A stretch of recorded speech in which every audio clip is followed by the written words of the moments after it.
Hello, gandang gabi. Sa ngayon po ay October 29, alas 9:45. Ang atin pong pag-uusapan sa ngayon ay umapila na si Digong Duterte sa Appeals Chamber sa decision patungkol sa pagbasura ng kanyang hiling na tanggalin na ang kaso niya, ibasura ng kaso niya dahil sa kanyang argumento nawala ng jurisdiction ang International Criminal Court sa kanyang kaso. O sige, habang habang nag-aantay tayo ng mga iba pang audience, magkwento-kwento muna tayo. Mamaya, pagkatapos ko ng vlog na to, ay isusunod ko yung maaring si Ben Tolpo ang papalit kay Erwin Tolpo. Dahil sa ma-disqualify na ito si Erwin Tolpo. So, yan po ang kahit na walang kawala test Tolpo, at least mas magaling na hindi hamak itong si Ben Tolpo kumpara kay Erwin Tolpo.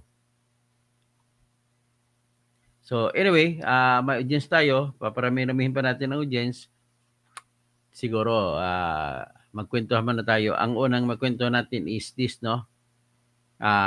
Maliban kay Tolpo, mamaya i-vlog ko naman kung bakit si Ben Tolpo pwedeng pumalit kay Erwin Tolpo. Kasi halos sigurado ako na mananalo ako sa kaso kung pagpatanggal kay Erwin Tolpo sa Senado. Ano pang ating pag-usapan? Nais ko rin din bigyan diin yung nangyari na i-discuss ko rin ito, pero pang matalinong diskusyon ito. Nung binasura ng Supreme Court yung petition na Jinggoy Estrada na ibasura na ang kanyang bribery case dahil ito ay sakop na ng plunder case na binasura na laban sa kanya. Pag-usapan din natin yan, pero pang matalino lamang yon. Be careful kayo maintindihan nyo, malalim yon. Wala akong kinakampihan dyan. In fact, binibira ko pa nga si Jinggoy. Next, ang nakita kong pwedeng pag-usapan ay si Curly Diskaya at saka yung si Gutesa. Sunod-sunurin natin yon. At isunod natin yon. Wala rin ako dyan. Basta kung ano yung batas na nakikita ko na pwede mangyari para sa Pilipino na naghangad ng katarungan laban sa mga trilyon na pagnanakawan ay yan ating pag-usapan. Kaya Trillion March nga, mangyayari naman ang Trillion March sa November 30, araw ng kapanganakan ng isang dakilang proletariat, no? Yung pinakamatindi na yon nagtayo ng uama ng katipunan na walang iba kundi si Andres Bonifacio na pinatay din siya kagaya kay Jesucristo, kagaya kay Jose Rizal, pinatay din siya. So, destined talaga na magsakripisyo yung mga tao na mga bayani para sa bayan. So, yung mga matagal naman mamamatay, yung mga MD, madadamo, pinakamatandang kabatan sa Pilipinas, sa buong mundo. Walang iba kundi si Juan Ponce Enrile. So, ngayon, babati muna ako habang ako ay may nangayon. Okay.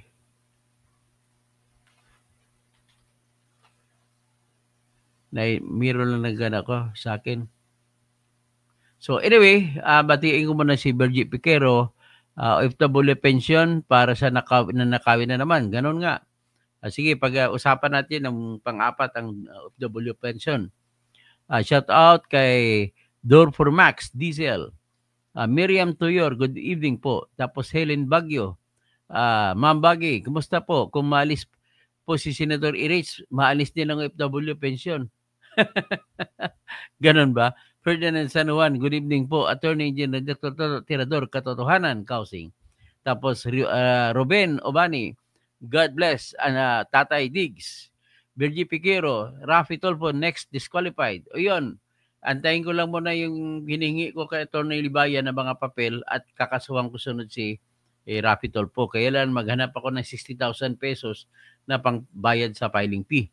Helen Bagyo, So, yan po ang ating pag-usapan sa ngayon is ito nga po, so pwede na tayo may nagtumawag ata eh. Hindi ako makasagot sa tawag. Pasensya na. Okay, so ngayon, ito po ang ating pag-uusapan. Ang masayang balita to para sa mga pro-Duterte ay nakasampa na po ng apila si Tatay Digong ninyo. Ang pangit naman ito sa mga anti-Duterte, iiyak kayo pag malaman nyo nag-apila. Bakit? Malaki po ang chance. Malaki po ang pag-asa na nakikita ng mga Duterte group na mananalo si Duterte sa apila. Kung ano, alamin nyo kung bakit. Mercado kasi Dr. Toto Kausing, good evening. Bakit nagkaganon na si Gutesa pa ang kakasahan? Hindi, papaliwanag natin yan mamaya. Tapos Herty Basislao Moises. Okay, simula na tayo ngayon. Ipakita ko muna, ulitin ko lang ang anunsyo. Mga kababayan ko, pro or anti-DDS, dapat nyo malaman, pati mga biktima no sa tukhang, dapat nyo malaman na nagsampa na po ng notice of appeal o apila si Digong Duterte. At obligado naman ito ngayon yung dinirekta nila apply sa appeals chamber. At kasunod nun, nagagawin nila ay isampa na ngayon yung argumento. Sa ngayon, nag-notify, nagbigay lang sila, pinaalam lang muna nila na sila ay mag-aapila. At yung apila nila ay ang lahat ng laman ng desisyon i-apilan nila.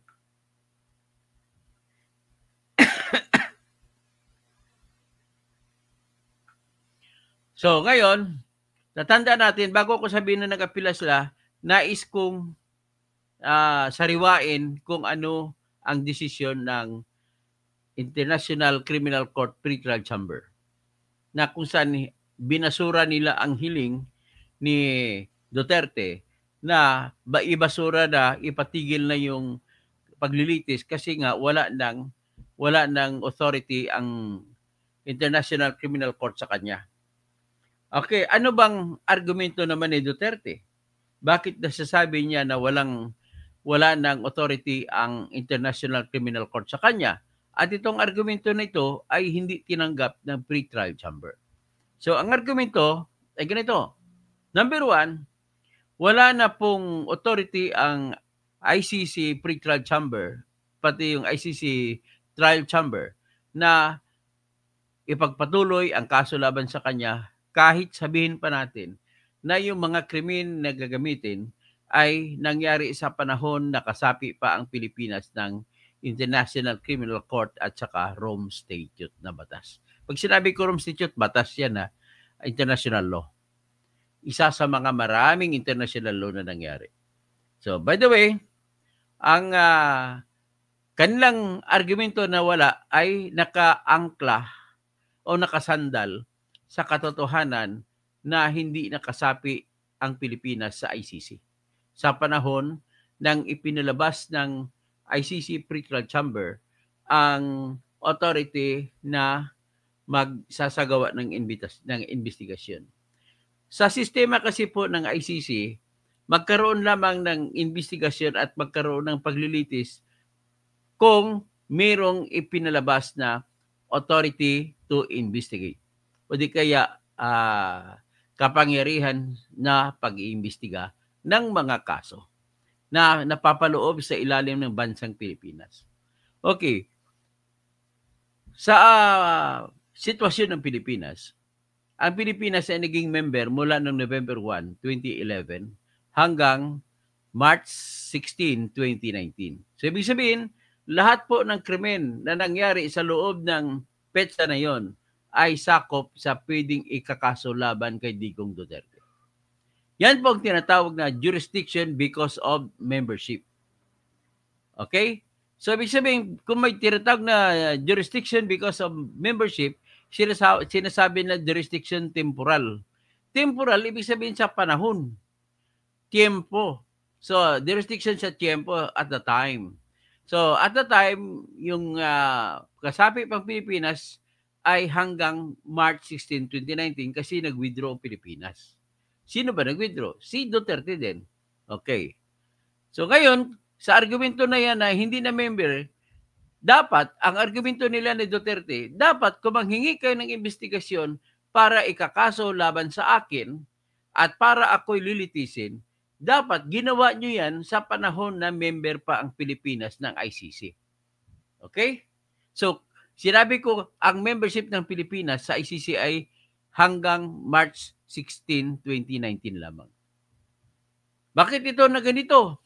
Kasi po, nag-withdraw si Duterte, nagsampa siya ng kanyang notice of withdrawal sa Secretary General ng United Nations noong March 16, 2018 na nag-withdraw na ang Pilipinas.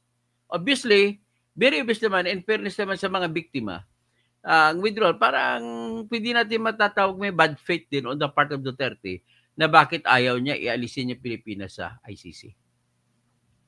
Which is, ito na ngayon, diretso na tayo ngayon. Ang pag-withdraw naman ni Duterte ay inaprubahan naman ng International Criminal Court, so wala tayong magagawa. At itong pag-withdraw ng Pilipinas mula sa International Criminal Court ay kinontra ito nila ni Kiko Pangilinan at iba pang mga senador sa Supreme Court. Ang kalaban pa nga nila si Tito Soto, Senate President. Biro mo noon na maka-Duterte si Tito Soto. Ngayon, anti-Duterte na siya. So, nevertheless, ang decision ng Supreme Court sa kasong iyon ay may jurisdiction din ang ICC sa mga krimen na nangyayari sa panahon na kasapi pa ang Pilipinas. Which is, no contest yan. No contest, no dispute. Next is, ang tanong naman, ang argumento na naman nila ni Kiko Pangilinan ay hindi pwede, bawal na yung pag-withdraw ni Digong Duterte sapagkat doon inaprubahan ito na sasali ang Pilipinas ay ibinutuhan ito ng 2/3 ng membership ng Senado sa panahon nila ni Bongbong Marcos. Senador pa si Bongbong Marcos noon, buto-boto sila more than 2/3. Ay di bang ilang senador pa ang 2/3? Kung ang senador natin ay 24, divide by 3, that is 8. So 2/3 times 2, 8 times 2, 16. So 16 senators at least ang bumoto. Isa dyan si Bongbong Marcos na gusto niya sasali sa ICC ang Pilipinas. And it was submitted in August of 2011. At 2 months, ilang months, August, September, October, November. November 1, naging member na ang Pilipinas. So 60 days. So, ang question naman ni Kiko ay binasura din ng Supreme Court sapagkat sabi ng Supreme Court na sinulat ni Marvick Lunin na desisyon, moot and academic na, hindi na namin pwedeng desisyonan kung tama ba o hindi yung pag-withdraw ni Duterte ng Pilipinas mula sa ICC sapagkat tinanggap naman ng ICC ang pag-withdraw despite the absence of the Senate conformity. Period. Wala na. Takbo tayo ngayon. So ngayon, dahil nag-withdraw ang Pilipinas noong March 16, 2018, na sa ilalim po ng Article 1 to 7 ng Rome Statute na pwedeng mag-withdraw mula sa ICC ang kahit sino na bansa. Basta masunod lang ang 4 na kondisyon.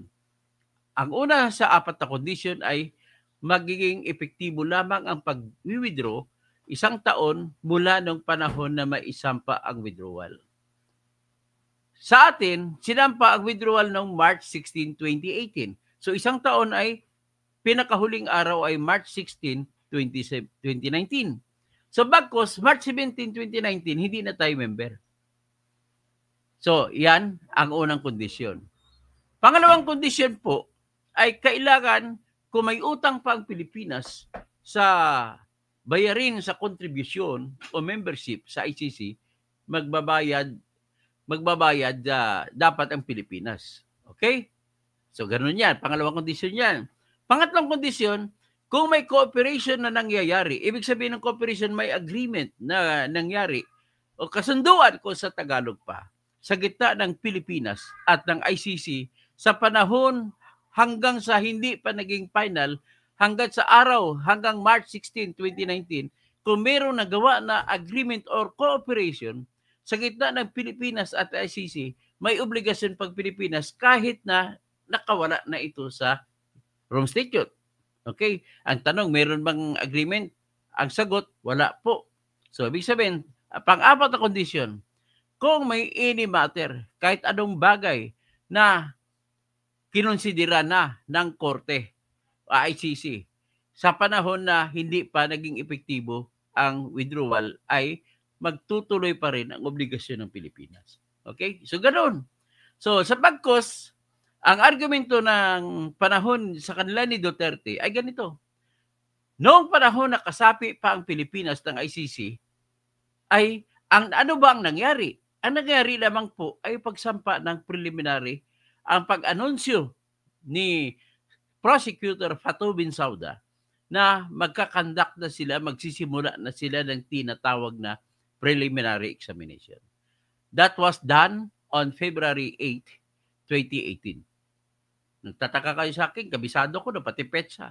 Anyway, nevertheless, ay sabi ng kampo ni argument ng Duterte ay, because of that, hindi kasama, walang nagawa na investigasyon na authority na binigay para magsimula sa kaso ni Duterte.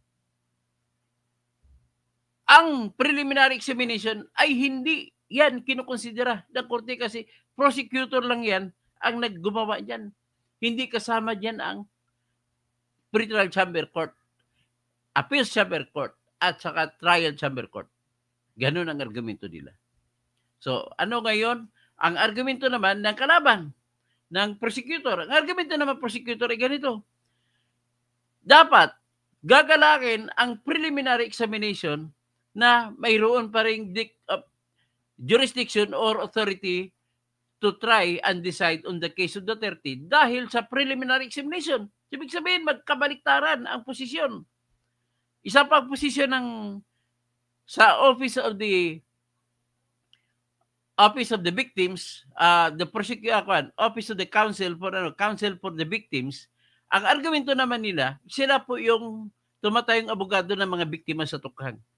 Ang tayo naman nila is, ganun din, kailangan i-considera na yung preliminary examination ay matter under the court. So, magpatuloy pa rin jurisdiction. So, ganun, ganun ang positioning ng mga biktima, abogado ng biktima, at saka abogado ng prosecutor. Okay, tapos ano pang nangyari? May isa pang position ang mga abogado ng biktima. Karumal-dumal daw na krimen ang nangyari. At itinayo yung ICC para kalabanin ang karumal-dumal na nangyari sa buong mundo, kaya ay kontra sa konsensya para ibasura na lamang ang kaso ni Duterte. Ganun, naglalaban-laban. So, nagdesisyon po ang ICC na pwede pa rin, mayroon pang authority ang ICC sa kaso ni Duterte at ng kung sino man sa loob ng Pilipinas. Ang katwiran, sinunod ng ICC ang katwiran ng prosecutor at ng Office of Counsel for the Victims na ang preliminary examination na nagawa noong February 8, 2018 na sa loob pa ng panahon na member pang Pilipinas ng ICC ay sapat na para sabihin na matter under the court na ipagpatuloy ang jurisdiction sa paglilitis kay Duterte. At isa pa rin sa sinasite ng ICC na padahilan ay yung dapat na karumal-dumal ang nangyaring krimen at hindi binuo ang ICC para hayaan na lamang ang mga krimen na nangyari na ganito kalupit. Kaya, it is a compelling reason na isantabi yung procedure, yung batas, just to give way to what they call as human justice. Okay? Ganda rin ang mga awayan. So sa ngayon, may isa lang na binanggit din ang ICC na daw lang sila sa preliminary examination na ginamit nila hindi not all the times na pwedeng gamitin ang preliminary examination bilang dahilan para sabihin na may kapangyarihan ang ICC sa kaso ng mga sitwasyon na kung saan ang mga krimen ay nangyari sa panahon ng bansa ay kasapi pa at nang isinampa yung request for authorization to investigate ay sinampa, hindi nakasapi. Sabi nila ay depende case-to-case basis daw ang application ng preliminary examination. So dito mo na makita na wala palang batas na nagsasabi na yung preliminary examination ay magbibigay kapangyarihan sa ICC na magpatuloy ng paglilitis kay Duterte. Yan ang number one weakness na nakikita ko na mananaig ang apela ni Duterte. Nevertheless, yan din nakikita ko na aking ebidensya na sinasabi ko na biased ang ICC. Bakit? Alam naman pala nila na walang batas na nagsasabi ng preliminary examination ay magbibigay ng kapangyarihan sa ICC para lilitisin ang kaso. Bakit nila ginamit sa kaso ni Digong? Bakit namimili sila kay Digong? Yan ang una kong sinabi sa comment ko na nagdi-discriminate yung ICC sa Pilipinas. So, pangit naman yan pag Pilipino ka, ang tingin sa iyo baba. Parang gano'n lang yan. Next, na aking nakita na rason, na sa akin lang yun, na rason, na pwede kong sabihin na nagkamali rin ng ICC o di kaya biased sila o discriminating the Philippines sila. Number one, bakit sila mag-authorize, number one, sa investigation na lampas na pag-file. Sinampa ni Patubin Sauda yung request for investigation or authority to investigate noong May 14, 2021. So, ganun ko ka-master ang date na nangyari So, you could just marvel how I mastered these issues. So, tinanggap ng ICC Pretrial Chamber ang application kahit late na ng 2 years. Kasi naging final na hindi tayo member, sinabi ko kanina, ay March 17, 2019. Isinampa ang request to investigate May 14, 2021. Mahigit 2 years na hindi member ng Pilipinas.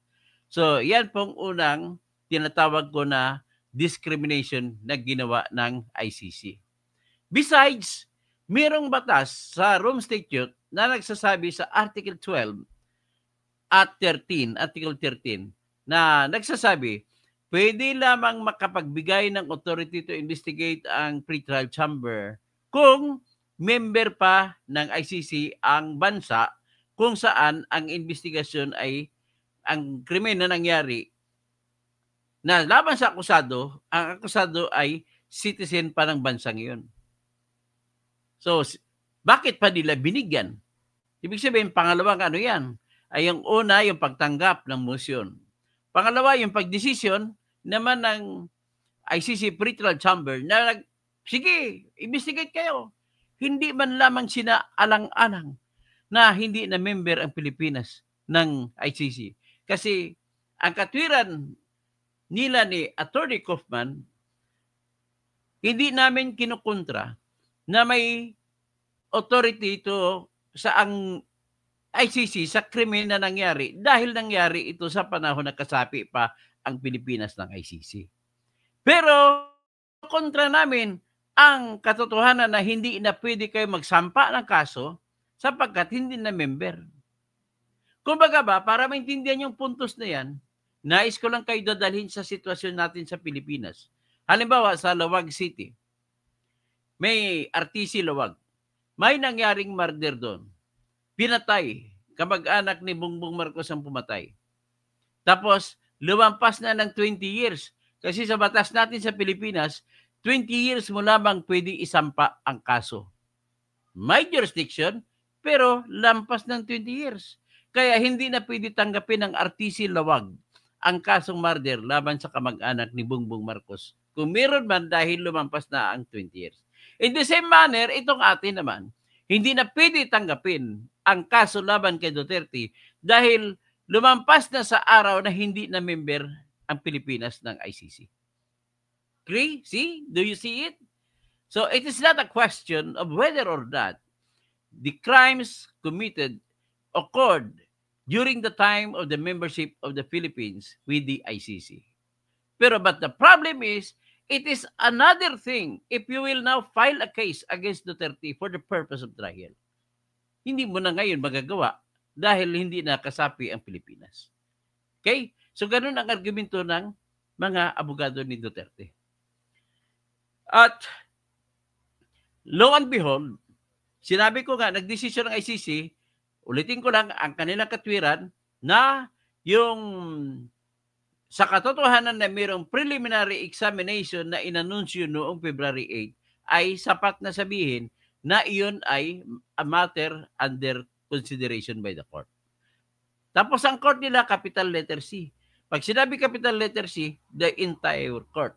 So ibig sabihin, pumapayag ang pretrial chamber na kahit unilateral action lamang yun ng Office of the Prosecutor, walang consent na kinuha mula sa pretrial chamber, ay pwede nilang ikonsidera na matter under consideration by the court, hence magpatuloy ang trial. Ito na ngayon. Kinikwento ko na sa iyo, ang both sides. Hindi ako pro-Duterte dito sa aking lecture, hindi rin ako anti-Duterte, pinipresenta ko ang argumento ng magkabilang panig. Ito na ngayon, nagdesisyon, no? Sinabi ko na talo nga si Duterte, but then ito na ngayon. Nag-apila na ngayon ang abogado ni Duterte. Ipakita ko ang resibo na katunayan na nag-apila na. So ito po. Kasi despite the fact na lagi ako mag-lecture sa live ko, may ebidensya ko, marami pa rin nagsasabi na fake news daw ako. So anyway, hayaan mo na siya magsabi, ito po yung ebidensya ko na nag-apila ang abogado ni Duterte. Appeals Chamber, nakalagay. Itong sinampa nila. Ang judge dito ay 5. Si Judge Erdini Balsorin Damdin, siya ang presiding judge. Si Judge Tomoko Akane ng Japan. Si Judge Luz del Carmen Ibanez Carancha. Si Judge Salome Balonge Rubusa. At saka si Judge Gutsa Lord Kip Panidsi. Nako, ito po ang sinasabi ko. Na bakit sinasabi ko na malaki ang chance na mananalo si Duterte sa apila. Sapagkat, ang judge, isa sa 5 judge ay isa sa 2 judge sa unang apila na kumampi kay Duterte sa tanong kung may jurisdiction pa ba ang ICC sa Pilipinas o wala. So that's it. So ito, sa una, itong mamaya ko na balikan yan kung bakit ko sinasabi malaki ang chance ni Digong mananalo. So anyway, diretso tayo. Simple lang yun. It's a matter of ini-inform mo lang ang ICC na nag-apila, mag-aapila ka. So ito sinabi, paragraph 1. The defense for Mr. Rodrigo Roa Duterte in accordance with Article 82, paragraph 1 sa paragraph A, Rule 154, paragraph 1, and Regulation 64, paragraph 1 of the regulations of the court hereby submits its notice of appeal.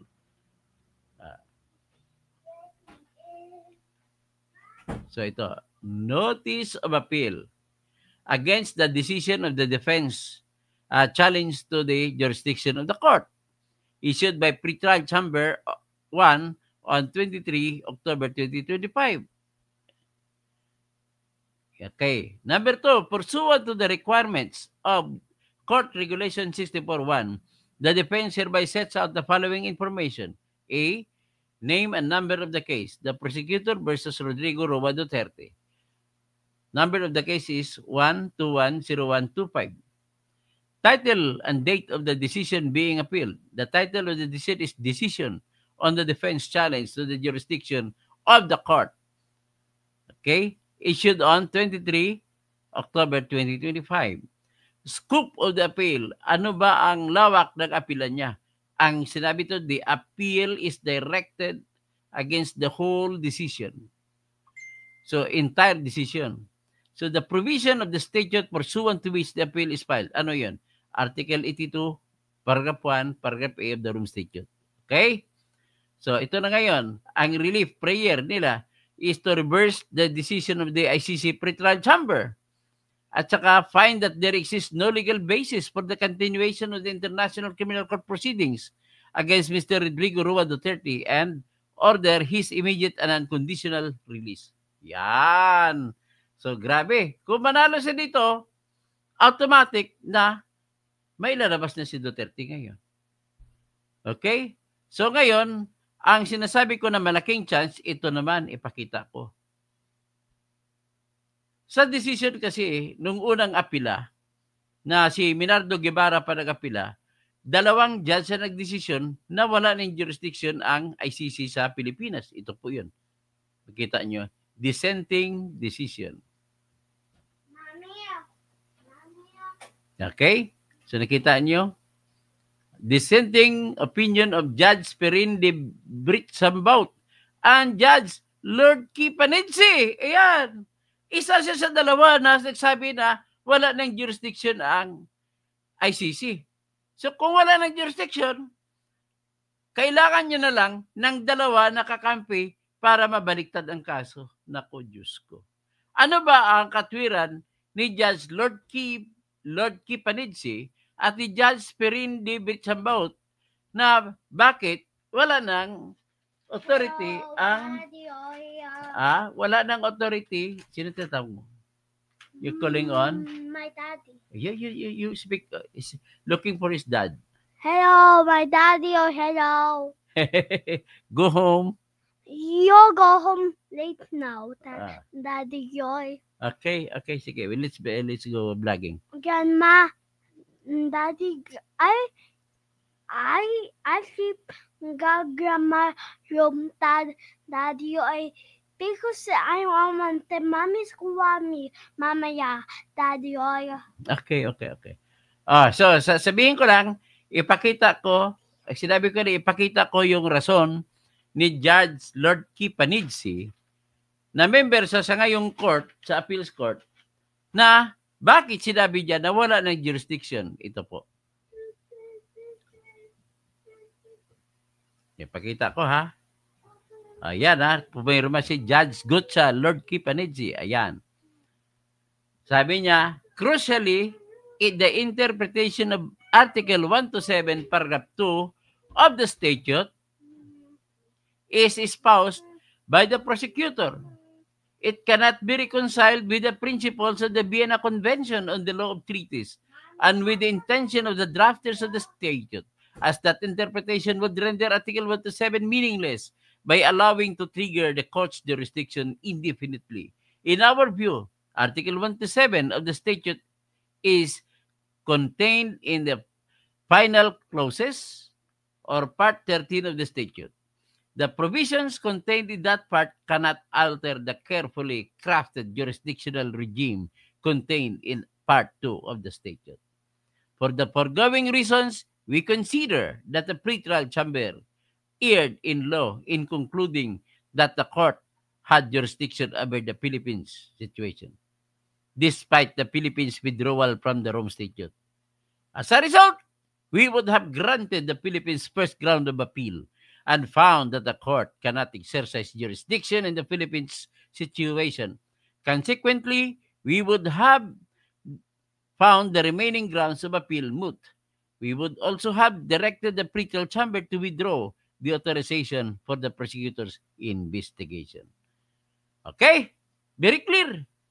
So, big sabihin, sa ngayong apila, mayroon ng 1 vote si Duterte, kailangan na lang ng 2 votes para manalo siya. So, tingnan natin ang Article 35, yung mga second penultimate paragraph. Article 35.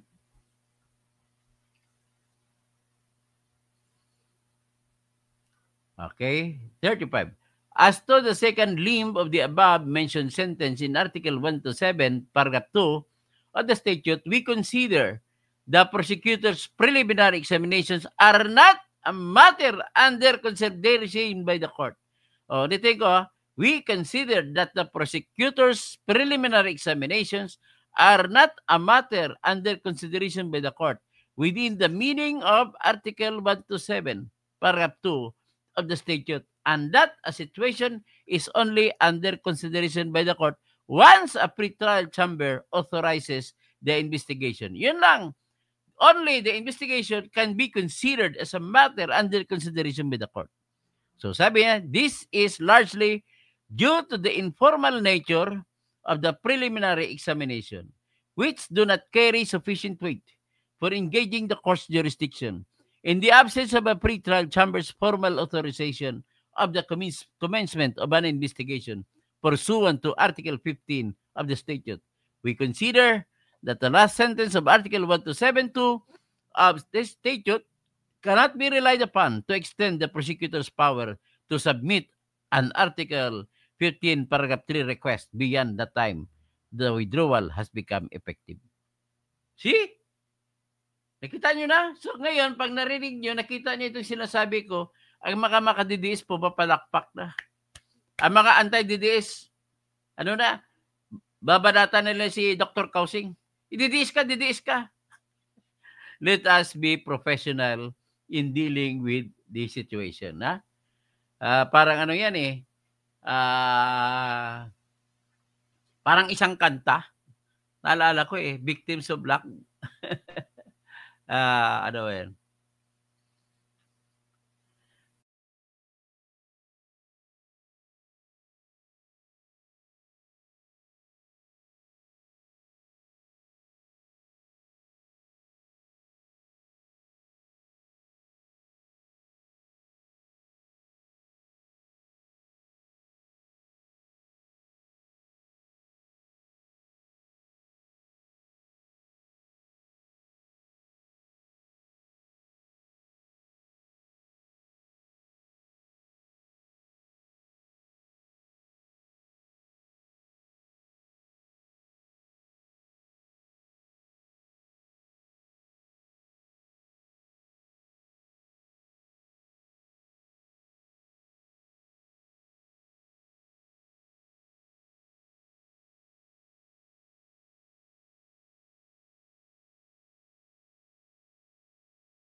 Nawala ako sa ere.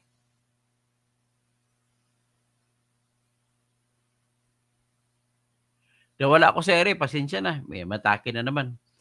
Ang last na lang line na sinabi ko ay dahil ang isang judge sa ngayon sa appeals chamber na si Lord Kipanidze ay isa rin sa dalawang judge na nagpabor sa Pilipinas doon sa unang apila, delikado na ngayon ang mga kakampi ng anti-Duterte. Malamang po, pinipredict ko mananalo si Duterte dito. Pinipredict ko, I dare. So magalit na kayo sa akin, magalit. Basta ang sa akin lang, yung akin lang na legal opinion dito, base po sa aking kaalaman sa batas ng Rome Statute, halos 100% na po ako sure. Mananalo si Duterte. Pero pagbigay pa natin ng anong iba. Okay? Tatawagin ko na lang kayo. So, sige no. Mag-shoutout na ako. Helen Baguio, Bergie Piquero, Ferdinand San Juan, tapos Helen Baguio ulit, Miriam Tuyur. Good evening. So, Bergie Piquero, OFW Pension Fund. Ano ba yung OFW Pension Fund? Para nakawin na naman. O saan ba yan? Nakagilapin natin. Doro Formax, Diesel. Shout out po, Dr. Toto Kausing. Binana, kung gusto mo makilala si buong mundo, sa buong mundo, mag-sacrifice ka, yan ang ginagawa ng mga heroes. Ikaw naman. Binana, siniseryoso mo yung kinikwento ko na namatay si Rizal at namatay si Bonifacio. Masyado ka namang malupit. Gusto mo pala ako mamatay? Huwag naman. Therefore, Max Diesel, si Tolpo po, tinitira kayo, alam niya na kayo nag-file ng disqualification.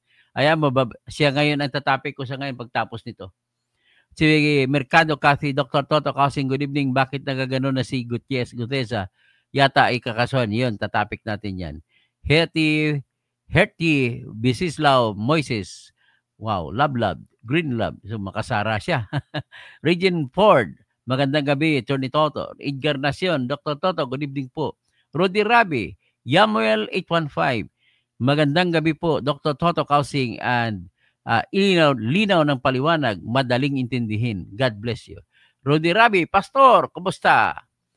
Tapos si JJA, Doc Toto, nag-withdraw din ang Malaysia noong April 2019, sunod sa Pilipinas sa rasong infringement on the sovereignty. Tingin ko nakita din nilang argument ng Pilipinas. Well, I am yet to know it. Rudy Rabi, tapos si Vic Relator, kawawa si Toto na naginip ng gising. Nananaginip ng gising, nakatulala sa hangin. Yan ang gusto mo sabihin ni Vic Relator. Okay lang ho yan. Okay, Manny Albao. Dr. Toto, salamat sa mga paliwanag mo. Talagang matuto ka ang ikaw ang nagpapaliwanag. Pixie, aming mind conditioning mo talaga mga DDS. Hindi naman. I'm only telling the truth, Pixie. Ina-analyze ko lang based on my experience as a legal mind. Ganun lang. A legal mind without license to practice law. Ganun lang kasimple. Bernard Magtibay. Pixie, tanggap ng international community ang kapalaran ni Dingong. Inabuso niya kasi. Opinion mo yan. Ay ginagalang kong opinion mo. Mercado Cathy, Big Relator, magising ka or mag-aral kahit kaunti about law para may kaalaman ka. O, na-lecture ka tuloy yung Big ni Mercado Cathy. Pixie, ikaw ba naman magbigay ka ng statement na kung ayaw manlaban, i-encourage mo ang suspect manlaban? Ay, ikaw naman, hindi pwedeng tanggapin yan bilang ebidensya laban kay Duterte. Totoo yan, sinabi niya yan. Pero hindi mo pwedeng tanggapin. Bakit? Hindi naman ibig sabihin na inuudyok mo ang mga pulis na pumatay. Romel Bengson, naimbang karabi. Kada kayo amin, mga kabsat ko. Andrea Guico, watching from Singapore. Virgie Piquero, watching from Hong Kong. Andrea Guico, salamat po sa iyong padala. Magpadala din kayo sa akin. Pixie, kahit ano pa ang paliwanag mo, Toto, baka makulong pa si Digong. That's your opinion. Pero ang opinion mo po ay hindi po kasing ganda ng opinion ko kasi po ako'y nag-aral sa law. Kayo po ay wala kayong pinag-aralan sa batas ng Rome Statute. Sa Van Seekers, Dr. Toto Kausing, ano na nangyari? Saan po? Perforio Serrano, watching from Iceland. Wow, ang ganda sa Reykjavik, Joseph Problesa, picking kalbo, picking vlogger, at disbarred ka na. Okay lang ho yan. Si Erwin parang di siya bend the law. Okay lang. And then, Anonsi, ICC, no jurisdiction, illegal and political detention, delaying justice, only human rights violation, free release, and bring home to the Philippines, Senyor Rodrigo Roa Duterte. Anyari TV, Jenny Hernan, may tatalo pa ba sa kapangyarihan ng Diyos? Diyos po, wala na makatalo dyan. Anyari TV, gandang gabi sir. Nakatamina, Senyor Sonia Serdenia Baltasar, dito kakinig kay attorney. Salamat po, Mamo. Pixie, kunbanwa lahat naman ng tao na makasalanan, pero wag mo naman tawagin na stupid God. That will not be used as evidence against Duterte. JJA, Pixie, colonial mentality ka. Anong international community pinagsabi mo? Ang gusto ng Pilipino dapat manaig. Pupunta ako sa patas na eleksyon kahit sino ilaban mo sa Duterte, talo. Tama nga. Ako inaamin ko na, kahit ako tumakbo, talo na ako dyan Virginia Pere, thanks so much po, Dr. Toto. Good explanation. watching from England. Willa Baliw, 1.7 trillion vanishes from the Philippine Stock Exchange because of flood control projects.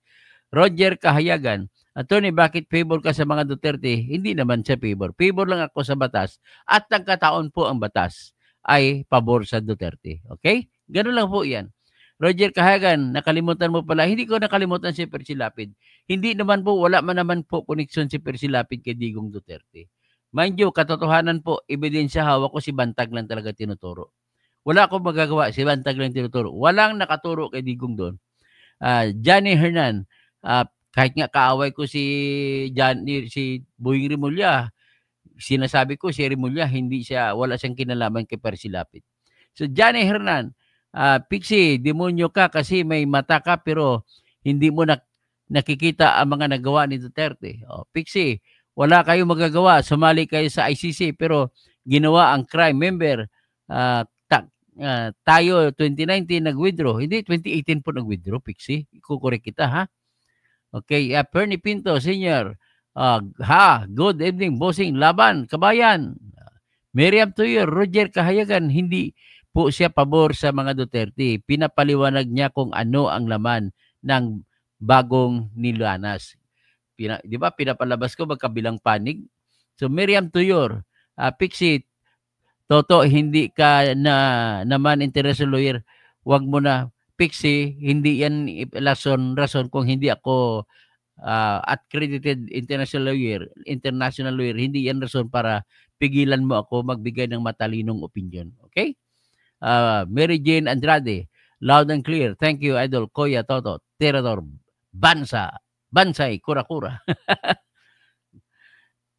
Miriam Toyor, tawa ko sa iyo, Pixie. Kanina ka pa ba nakinig pero wala ka naman ulirat. Jeffrey, nawala nga ako kanina. Pasensya ka na. So, inshallah, Dr. To. Pixie, ang mga DDS vlogger ngayon nagkukunwari na hindi na sila DDS para parang si Metran o si Dado, hindi sila DDS. Hindi naman po talaga DDS. Nagkataon lang yan sila na naniniwala kay Duterte. Dalawa pong klaseng tao naniwala kay Duterte, yung mga DDS na talagang diehard at saka yung hindi DDS. Ganon, okay? Lalaine Teronebo. At saka wala namang masama kung maging DDS. Tawagin mo kung DDS, okay lang sa akin. Salamat, Dr. Toto, sa paliwanag. Marami ako naintindihan sa batas ng Pilipinas. Modern, hindi po lalabas si Digong sahig doon siya manigas. Isa pa ito. Hindi pa nga wala pang apila, nag-aapila pa lang. Hindi naman siya pinalabas. Bergie Piquero, iyakan ang mga NP at addictus lawyer, sina Kunti, Butoyan at Andres. Buti binanggit mo si Joel Butoyan. Nais ko lang i-call out si Attorney Joel Butoyan. Attorney, narinig kita minsan. Sinabi mo na hindi na pwede mag-apila si Duterte. Mali po kayo dyan. Tingnan mo po, reviewin mo po yung Rome Statute. Sa Article 82, Paragraph 1, Paragraph A, nakasaad dyan na karapatan ng akusado na natalo sa usaping jurisdiction, karapatan niya umapila doon sa appeals chamber. Okay? Yan na po, Joel Butoyan. Amigo, alam ko, Ilonggo kay, kapariho ko. Miriam Toyor, nawala ang signal. Okay, Jeffrey, nga. Anyway, kanina pa naman nawala. Takot din pala matanggalan ng pension ang mga bano na sundalo. Hindi po. Pag tinanggal mo yun, magkipag-rebeldihan na yan. Dapat idaan sa tamang usapan. Wala nga pa ilalim, di ba? Bergie Piquero, okay, hanggang dyan na lang, no? Meron pa pala iba. Si Ayan Cunyado, Dr. Toto, nawala ka. Lea Ramada, shout out ka, Toto. Rowan Basera, Sir Toto, shout out mga basera sa Antique at Digo City. Mga basera dyan sa Digo City at saka Antique. Mayat nga gabi, kaninyong tanan. Miriam Toyor, thank you po, Dr. Toto, sa paliwanag mo. Modern, fan mo po ako, Sir Toto, noon pa, ganun ba, Modern? Pasensya ka na, Modern, ha? Kay Rafi Tolpo Pulandit, good evening. Romel Bengson, Dr. Toto, bakit di Gutesa? Mamaya, sa sunod kong topic, si Erwin Tolpo, sunod Gutesa, ha? Andre Gueco, Maya Pabingi, na Imbagrabim, Pili Ibiat, saka Masantos Yalabi sa mga kamag-anak ko sa Pangasinan. Kay Jaime Aquino, kay Marmy Bautista, sino pa sa Pangasinan? Kay General Karabat, okay, Dong Kalugay, Mayor, Sa Suwal, Pangasinan, Feli Ibiya, Dr. Toto, you give us an inspiration about this case of PRRD.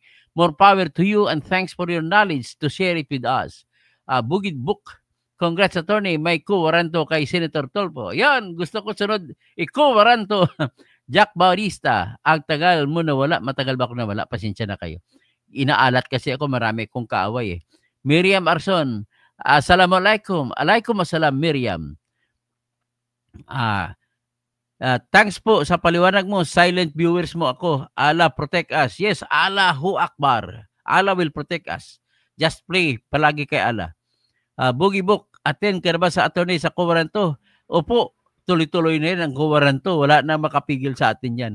Joseph Roblesa, ikaw kasing talo ka naman sa Kuwaranto versus bakit ako tabaging disbarred kung hindi siya galit sa akin? Kung hindi siya natatakot sa Kuwaranto ko. 'Di ba? Kung may ebidensya siya, ngingiti-ngiti lang 'yan eh. Pero dahil na-feel niya ang bigat ng ebidensya ko, kaya nagagalit sa akin. Sinabi niya ilang beses ko pa na isampa. Problema, kaibigan niya si Erwin Garcia, kaya binabasura ang kaso ko. Modern, ingat lagi sir. Tapos Pixie, Toto, pustahan tayo. 1 million ako, mabubulok na si Digong sa ICC. Anong 1 million? 1 million na tawa, pwede, pero pera, wala pa akong pera. So magandang gabi po, balik kayo. Hinihimo ko kayo maging member sa aking channel kasi magli-lecture ako doon, exclusive lang para sa mga members. Okay, magandang gabi po sa lahat at isang kukopihan ko si Percy Lapid Magandang gabi! BBM?